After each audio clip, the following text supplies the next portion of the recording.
Bonjour tout le monde, on va faire une petite vidéo rapide sur les suspensions qui sont vendues sur les vélos les plus chers du marché. Donc j'ai fait une liste de vélos, 57 vélos vendus à plus de 10 000 euros ou francs suisses. J'ai pas trouvé d'autres modèles, donc c'est les seuls qui sont disponibles a priori. Chose intéressante, il y a certaines marques en fait qui n'ont aucun vélo à plus de 10 000. Donc par exemple Commensal n'a rien à plus de 10 000, Intense n'a rien à plus de 10 000 apparemment. Mondraker j'ai pas pu vérifier parce que le site il avait beaucoup de problèmes. Santa Cruz rien à plus de 10 000 a priori. Peut-être qu'en bricolant dans les options on peut y arriver, mais en tout cas c'est pas présenté tel quel, voilà, hop, des 1000 balles. Et YT rien à plus de 10 000. Par contre Cannondale, Canyon, Orbea, Propane, Rocky Mountain, Scott Specialized, Trek, Yeti et BMC ont tous des vélos à plus de 10 000.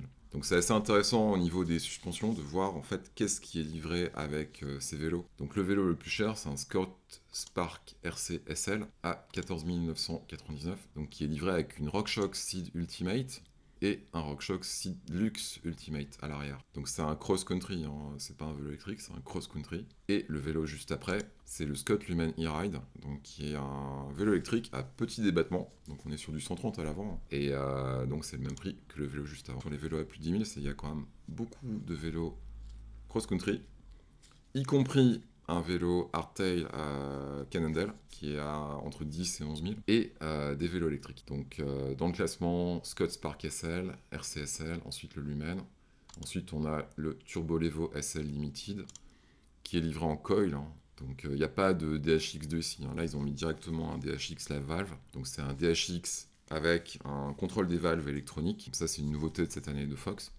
Et à l'avant, la fourche n'est pas électronique pour autant, c'est-à-dire qu'il n'y a que l'arrière qui est électronique pour le moment. Juste après, on a le S-Works Epic 8.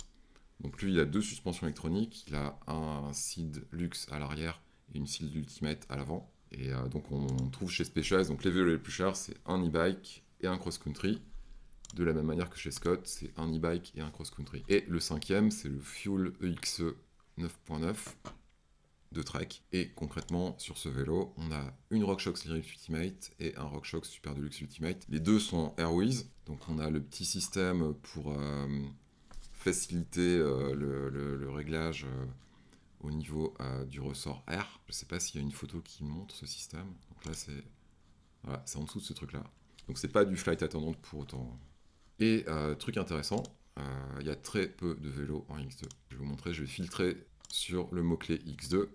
Et en fait, on n'a que 3 vélos sur tous ces vélos qui sont X2. Donc on a du Yeti et du Orbea. Ce sont les deux seules marques qui livrent encore des vélos à plus de 10 000 balles avec du X2. Donc sur 57 vélos connus. Donc on a l'ESB 160. Je suis même pas sûr que ce soit un vélo encore vendu à l'heure actuelle. Parce que concrètement, quand on regarde la fourche ici, on n'est même pas sur la version Grip X2 de la Fox 38, on est encore sur la version Grip 2, donc c'est pas trop clair pour moi, est-ce que ce vélo est encore en vente ou pas, je sais pas. Et ensuite on a le Wild M Limited de Orbea, donc aussi avec un X2, et on a le Yeti 160E aussi avec un X2. Donc ça fait assez peu de vélos livrés en X2, hein. Donc, quand Fox nous dit que c'est le top,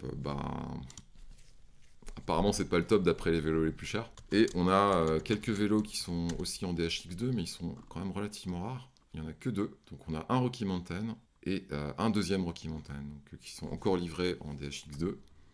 Il y a un seul vélo qui est livré en All-ins. C'est le BMC Fourstroke 01 Team avec une RXC 34 carbone et un All-ins TXC 2R à l'arrière. Il y a quand même une surreprésentation de lyrique. Donc ça c'est assez impressionnant. Quand on regarde tout en haut, il y a quand même 4 vélos en lyrique. Et encore en bas du classement, et on est encore sur des vélos à 11 000 et quelques, on a encore de la lyrique. On a même de la Pike avec Trek. Et globalement, si on fait le classement avec RockShox contre Fox, on a 27 vélos en RockShox et on a 24 vélos en Fox. Si on regarde certaines marques, donc par exemple Cannondale, Cannondale a assez peu de Fox, en tout cas sur cette gamme de prix. Specialized fait un peu l'inverse, ils mettent assez peu de RockShox et beaucoup de Fox. Par contre Trek met une majorité de RockShox et très très peu de Fox sur le très haut de gamme. Donc ça en surprendra quelques-uns. Surtout que bon, faut pas se leurrer, hein, il y a quand même certains amortisseurs. Par exemple quand vous voyez le Seed Luxe, bon ok on est sur des versions un petit peu haut de gamme, Mais il faut quand même se rappeler que c'est un amortisseur qui a été très très sévèrement discounté cette année. On l'a trouvé à des prix vraiment bas. Et c'est presque un peu surprenant de le trouver sur des vélos à plus de 10 000 hein, quand même. Donc voilà, n'hésitez pas à réagir dans les commentaires. Moi ça m'intéresse. Est-ce que c'est des vélos qui vous intéressent? Est-ce que c'est des vélos que vous achetez? Je pense qu'il y a beaucoup de choses à dire hein, parce que je sais par exemple que sur le Spark RC SL, il y a un tiers du prix du vélo, enfin presque un tiers qui est dans les roues, donc qui sont des roues carbone. Donc clairement, tout l'argent ne va pas dans la suspension, hein, parce que là on est sur un set qui peut-être est vendu séparément entre 1800 et 2000, j'ai pas le prix en tête. Mais après, bon, tout l'argent va, enfin l'essentiel de l'argent va dans le reste du vélo.